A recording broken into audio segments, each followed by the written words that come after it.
नाज़रीन अस्सलाम वालेकुम। तेलंगाना आंध्रा न्यूज़ में आपका खैर मक़दम करते हैं। आइए इस वक्त मैं नबीलपुरा एरिया के अंदर हूँ। मोहम्मद अजहरुद्दीन उर्फ जुनैद AIMIM के इब्तदाई सदर है। जिस दिन से इलेक्शन हुआ उस दिन से हम जुनैद के ऊपर नज़र रखे हुए हैं। जुनैद हर एरिया के अंदर स्पीच दे रहे हैं। जुनैद इस एरिया के अंदर काफ़ी डेवलपमेंट के काम जो है यहाँ के मुकामी MLA अहमद पाशा कादरी से काफ़ी इन्होंने काम कराए थे। आइए इसी सिलसिले को जारी रखते हुए बिला वक्त गवाए मैं जुनैद को आपके रूबरू करने जा रहा हूँ। जुनैद, सबसे पहले तो आपका तेलंगाना आंध्रा न्यूज़ में खैर मक़दम। जी बहुत बहुत शुक्रिया आपका। दिन से नॉमिनेशन का ऐलान हुआ उस दिन से आप कैंडिडेट के साथ खांधे को खांधा लगा के आप वर्क करें, तो क्या आप देख रहे हैं कि MIM एक ज़माने से काम करते आ रही है, बीच में कई ऐसे लोग आ रहे हैं, उस ताल्लुक से आपका क्या रुझान रहेगा? देखिए, सबसे पहले तो मैं आपकी इत्तला के लिए बता दूं कि मजलिस इत्तेहादुल मुस्लिमीन शुरू से अवाम के दरमियान में रहने वाली जमात है। चाहे कैंडिडेट कोई भी हो, कभी अवाम ने ये नहीं कहा कि मजलिस ने फलाना उम्मीदवार को उतारा है, हम उनका साथ नहीं देंगे, बल्कि ये कहा कि जमात का जो फैसला होगा, सदर का जो फैसला होगा, हम उस पर मुहर लगाएंगे। और उसी मोहब्बत को बरकरार रखते हुए जाफर हुसैन मिराज साहब को अब के उतारा है, तो अवाम ने उनका इस्तकबाल किया और उनका दोनों हाथ खोलकर अवाम ने ये कहा कि हम यकीनन जमात को इस मरतबा भारी अक्सरियत से जिताएंगे। उम्मीदवार मायने नहीं रखता हमारे लिए, जमात का फैसला मायने रखता है। और जाफर हुसैन मिराज साहब की कोई नई शख्सियत नहीं है यहाँ पर। अल्हम्दुलिल्लाह शुरू से नामपल्ली के दो मरतबा MLA रह चुके हैं, साबिक़ा में डिप्टी मेयर रह चुके हैं। उसके अलावा अगर नजर डाली जाए तो आप कारपोरेटर भी टोली चौकी रह चुके हैं। तो आपकी खिदमत से पूरा हैदराबाद वाकिफ है, तेलंगाना रियासत वाकिफ है। अल्हम्दुलिल्लाह इस मरतबा याकुतपुरे में इंशाअल्लाह अवाम भारी अक्सरियत से उनको कामयाब करेंगे। जैसा कि हम देखते हैं एरिया के अंदर जो कुछ भी काम होते हैं, सबसे पहले इब्तदाई सदर से लोग रुजू होते हैं, उसके बाद में फिर आप किससे जाके इसकी नुमाइंदगी करके कामों का जो तरीक़ेकार रहता, इसमें आप कहाँ तक कामयाब रहे? देखिए, 2018 के बाद सैयद अहमद पाशा कादरी साहब यहाँ के MLA बने और उसके बाद यहाँ पर यासिर अरफात साहब भी बने इंचार्ज बने। तो नौजवानों को एक सुनहरा मौका दिया गया जमात की तरफ से। जो साबिक़ा में हमारे सदर थे, उन लोग जो है दिल बढ़ा कर अपनी जो है हालात को देखते हुए, सेहत को देखते हुए नौजवानों को जिम्मेदारी सौंपने का फैसला किया। उसी में यासिर अरफात साहब ने यहाँ पर इलेक्शन कराई इब्तदाई के, और जैसा अब MLA इलेक्शन हो रहा है, कारपोरेशन इलेक्शन हो रहा है, वैसे ही इब्तदाई का इलेक्शन हुआ। तो मैं जिस बस्ती का ताल्लुक रखता हूँ, उस बस्ती के तमाम जितने भी जिम्मेदार वोटर्स हैं, उन्होंने हमको इलेक्शन करके चुना यहाँ पर और दारुसलाम से टीम आई और फैसला किया। उसके बाद एक बड़ी जिम्मेदारी हमारी ये रही कि हम किस तरीके से काम अंजाम दें, क्योंकि हम शुरू से काम कर रहे थे, हम शुरू से अवाम के दरमियान में थे, मगर कोई ओहदा नहीं था। अब जब से हम काम स्टार्ट करे हैं, अल्हम्दुलिल्लाह नबीलपुरे के अंदर आप देखिए, अगर मैं शेख फैज कमाइन से लेके आपको जब्बार होटल तक बताऊं तो पहले CC रोड हुआ करती थी, उसके बाद जो है CC रोड कभी डैमेज हो जाती थी तो आवाम को बड़ी तकलीफ होती थी। तो एक VDCC जो प्लास्टिक की रोड है वो यहाँ पर डाली गई और करोड़ों रुपये की, न सिर्फ नबीलपुरे के अंदर, पूरे याकुतपुरे के अंदर सैयद अहमद पाशा कादरी साहब की निगरानी में और जनाब हमारे कारपोरेटर्स की निगरानी में यहाँ पर काम हुआ है। तो बहुत से ऐसे छोटे छोटे मसाइल थे, अवाम हम तक लाती है। उसके बाद अगर हमसे छोटे काम नहीं होते तो अगर कुछ काम में रुकावट होती है तो हम हमारे मुताल्लिक़ा कारपोरेटर को इत्तला देते हैं। अगर कारपोरेटर लेवल का काम नहीं होता, MLA लेवल का उसमें प्रेशर चाहिए, तो जब MLA साहब के पास जाता है। और अगर काम नहीं होने की सूरत में आप सैयद अहमद पाशा कादरी साहब का ये प्यार का चेहरा देखें, मोहब्बत का चेहरा देखें, काम नहीं होने की सूरत में आप उनका गुस्सा भी, मैं समझता हूँ एज ए मीडिया पर्सन आप देखे होंगे, तो ये मत समझिए कि मजलिस के कोई भी अगर प्यार से बात कर रहा ऑफिसर से, तो ऑफिसर सर पे चढ़ के बैठा तो काम नहीं कर रहा तो खामोशी से। आप इसमें जमात के अंदर काफ़ी आप दिलचस्पी लेते हुए नौजवानों के साथ मिलकर ऑफिसरों के साथ काम करते, सबसे हाईलाइट हिस्सा जो इमीडिएट आपकी मदद पब्लिक भी आपको दिल से चाहिए, वो क्या है? देखिए, सबसे हाईलाइट, और अगर मैं डेवलपमेंट की बात करूं तो डेवलपमेंट के वर्क्स तो चलते रहते हैं। MP साहब का हालिया में इनॉग्रेशन करोड़ों रुपये का हमारे नबीलपुरा डिवीजन के अंदर हुआ और जो है याकुतपुरे के अलग अलग मुख्तलिफ डिवीजन में हुआ। लेकिन सब में हाईलाइट हमारा अगर कोई खिदमत रही है تو یہ تو کام چلتے ہیں، مگر لاک ڈاؤن کی خدمت ہماری بہت ہائی لائٹ رہی ہے. اس کے اندر اللہ کا شکر ہے، اللہ نے جماعت کے ذمہ داروں سے ایک کام لیا. ایک جماعت کے ذمہ داروں کو اللہ نے وہ ہمت اندر پیدا کی کہ ویسی وبا میں ہمارے ایم ایل اے صاحب ماسک لگانے کی ان کی طبیعت بھی ناساز تھی، 5 بار مرتبہ ان کو کووڈ ہوا. ہمارے متعلقہ کارپوریٹر اپنی جانوں کی پرواہ نہیں کی ہے، ہم بھی اپنی جان کی پرواہ نہیں کی ہے. نہ صرف ڈبیر پورہ، یہاں پر میں پروگرام کر کے جماعت کی طرف سے بھی تقسیم کی گئی، ہماری طرف سے بھی تقسیم کیا گیا. ٹوٹل ابھی تک لاک ڈاؤن کے اندر میں نے 400 کٹ عوام کے درمیان میں پہنچائی ہے راشن کے ذریعے. رمضان کا پاک و مقدس مہینہ آیا، لوگ عید کی نماز کو نہیں جا سکے، عید نہیں منا سکے روزہ دار، تو کیسے ہم گھر پہ انتظام کرنا، بلکہ شیرخورما کٹ ان کو پرووائڈ کی گئی اور ویجیٹیبلس کٹ ان کو پرووائڈ کی گئی. تو ایسے بہت انگنت خدمتیں ہیں. میں سمجھتا ہوں سب سے ہائی لائٹ اگر کوئی کسی کی نظر میں بنتا ہے تو اس کی برے وقت میں، اس کی مجبوری میں بنتا ہے.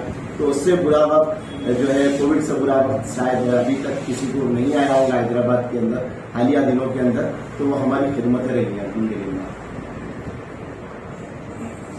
آپ جعفر حسین صاحب کے آپ کے ایریے میں لے کے آ کے صدر صاحب نے آپ کے ایریے کا اور جعفر صاحب کے کام آپ دیکھے ہوئے، اب یہاں کیا امید رکھ رہے ہیں جعفر صاحب سے؟ یہ دیکھیے الحمدللہ سابقہ ایم ایل اے بھی کوئی کم نہیں تھے اور موجودہ ایم ایل اے ہے وہ ہمارے سٹی سے آئے ہوئے ہیں.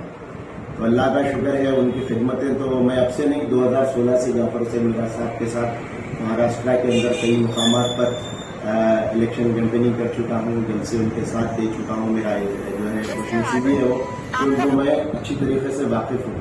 اور جیسا جعفر صاحب خود حالیہ جلسوں کے اندر آپ جیسا کور کر رہے ہیں جلسے مجلس کے، اس کے اندر اپنے کیے ہوئے کاموں کی ایک لسٹ لے کر آ رہے ہیں. تو پورے نامپلی کانسٹیٹوئنسی کے اندر جعفر صاحب نے 200 کروڑ روپئے کے صرف DDCC سڑک ڈالے ہیں. اور آپ دیکھتے ہیں اپن جب بازار گھاٹ سے آگے جاتے ہیں مہدی پٹنم کی روڈ پہ فٹ اسٹریٹ بول کے نام دیا گیا ہے، وہاں پر ویران تھا، وہاں پر کوئی آباد چلے جاتے تھے. ویسی سڑک کو آباد کرتے ہوئے وہاں پر ایک فوڈ زون بنایا گیا تاکہ غریب مسلمان مستحق لوگ وہاں پر روزگار سے لگے اور جو ہے ان کا گھر چل سکے اور لوگ بھی وہاں پر آ کے اس کا مزہ لے سکے. تو ایسے کئی انگنت کام بحیثیت ڈپٹی میں آپ جب تھے تو حیدرآباد کی ترقی کے لیے آپ نے بہت سے صدر مجلس بیرسٹر شوقی اویسی صاحب کی ہدایت پہ بھی کام کیا اور جو ہے آپ کا جو پوسٹ کی ذمہ داری تھی اس کو مد نظر رکھتے ہوئے بھی کام کیے. تو ایسے کروڑوں روپئے کے ترقیاتی کام، شادی مبارک کے چیکس ہوتے ہیں جعفر صاحب کے پاس. میں وہاں کا گراؤنڈ سروے کر کے آپ کو بتا رہا ہوں، میں آپ زبانی بات نہیں کہہ رہا ہوں. ہمارے ورکر وہاں کے دوست ہیں، وہاں کے ابتدائی ہمارے دوست ہیں، ان سے رابطہ ہوتا ہے تو کہتے ہیں بھائی 6-8 مہینے لگ جاتے تھے. جو ایم آر او کے پاس فائل رک جاتی تھی، کبھی کلکٹر کے پاس فائل رک جاتی تھی. تو ویسے وقت میں جعفر صاحب امیڈیٹ فون کر کے آپ کی جو ہے کام کرواتے تھے اور شادی مبارک کے چیک منظور کرواتے تھے. اور جو ہے جو پروسیس کو 6 مہینے لگتے تھے اس کو 4 مہینے 3 مہینے کے اندر کام کروا کے الحمدللہ دیتے تھے. اس کے علاوہ اگر دیکھا جائے تو MNJ ہاسپٹل جو ہے اس میں آپ جو ہے ایک اس کے ذمہ دار بھی ہے، مجھ کو پتا چلا حال ہی میں، ابھی میں اس کے ڈیٹیلس اتنے تو نہیں معلوم، مگر لوگوں سے یہ سنا ہے کہ اگر آپ MNJ ہاسپٹل میں جائیں گے تو سب میں پہلے MNJ ہاسپٹل کا فل فارم جو تھا، جو ایک مسلم نام تھا، تو اس کو آپ نے ہائی لائٹ کروایا اور ایک فل نیم کا بورڈ وہاں لگایا.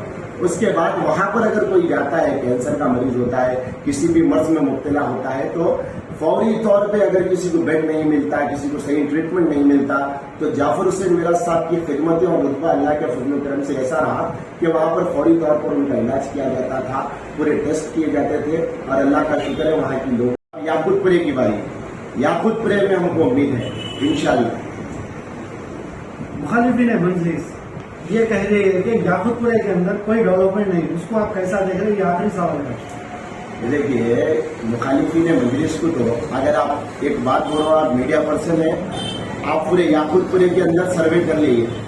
آپ پورے یاقوت پورے کے اندر جائیے، آپ گلی گلی میں جائیے، آپ نکڑوں پہ جائیے، آپ جو ہے دروازوں گھروں پہ جائیے. تمام یہ کہیں گے بھائی 2018 کے اندر ان کو دیکھا گیا، مخالفین مجلس جو بھی آئیں گے اور یہ آئے ہیں تو بھارتیہ جنتا پارٹی کی بی ٹیم بن کر آئے ہیں. ہمیشہ آتے کچھ ووٹ کاٹتے ہیں، مسلمانوں کے اتحاد کو کمزور کرتے ہیں. ان کا کام صرف جو ہے ووٹ کاٹنا ہے، اپنے BJP کے جو آقا ہے ان سے اماؤنٹ کلیکٹ کرنا ہے اور 5 سال اپنی زندگی جو ہے مجھ گھر میں گزارنا ہے، اور اس کے علاوہ ان کا کام کچھ نہیں ہے. अब मुखालिफिन मजलिस ये कह रहे हैं कि एक 2-3 सोशल मीडिया के जरिए मैं भी सुना कि चालानात हुए याकूबपुरे के अंदर, कोई नहीं बोले। नहीं, एक सेकंड, ये चालान आपके पास आए, उन्होंने बात नहीं करे, बोले उसको आप बोलिए क्या है? देखिए, सबसे पहले अगर हैदराबाद के अंदर कोई ऐवान असेंबली के अंदर वक्त के चीफ मिनिस्टर के सामने और वक्त के होम मिनिस्टर के सामने कोई सबसे पहले मांग रखा था मजलिस इत्तेहाद मुस्लिमीन के तरफ से, तो वही नागमल्ली के एमएलए ने कहा था कि आवाम इतनी परेशान है, लॉकडाउन के जरिए इतनी मजबूर है और पुलिस वाले इतना जुल्म कर रहे हैं, हजार रुपये 1500 रुपये चालान मार के गरीब की कमर तोड़ रहे हैं। उसके ऊपर अगर कोई सबसे पहले ऐवान में आवाज उठाकर इस मसले को हाईलाइट किया और उसके बाद हुकूमत ने तमाम चालानात को माफ किया जो लॉकडाउन के बीच में करे गए थे, तो वो जाफर हुसैन मिराज साहब थे। ये हमारी खुशनसीबी है कि जमात ने यहाँ पर उनको जिम्मेदारी दी। इंशाअल्लाह ये मुखालिफिन मजलिस को भी पता चलेगा। ये देखिए, अगर मैं एविडेंस देने बैठूं तो यकीनन मैं दे सकता हूँ, मगर ये हमेशा मुखालिफ का झूठ का प्रोपेगेंडा चलता है। अगर हम हर बात पे एविडेंस देंगे तो अल्लाह ताला जिसको जलील कर रहा है, जिल्लत दे रहा है, उसको हम क्या इज्जत देंगे, हम क्या ऊपर बिठाएंगे? तो इन लोगों का इत्तेहाद रहा, इन लोग इलेक्शन लड़ते हैं और इलेक्शन में ऐसे बातें करते हैं, और अब जो इनके जो फंडिंग करने वाले इनके लोग रहते हैं, इनको फंड करते हैं।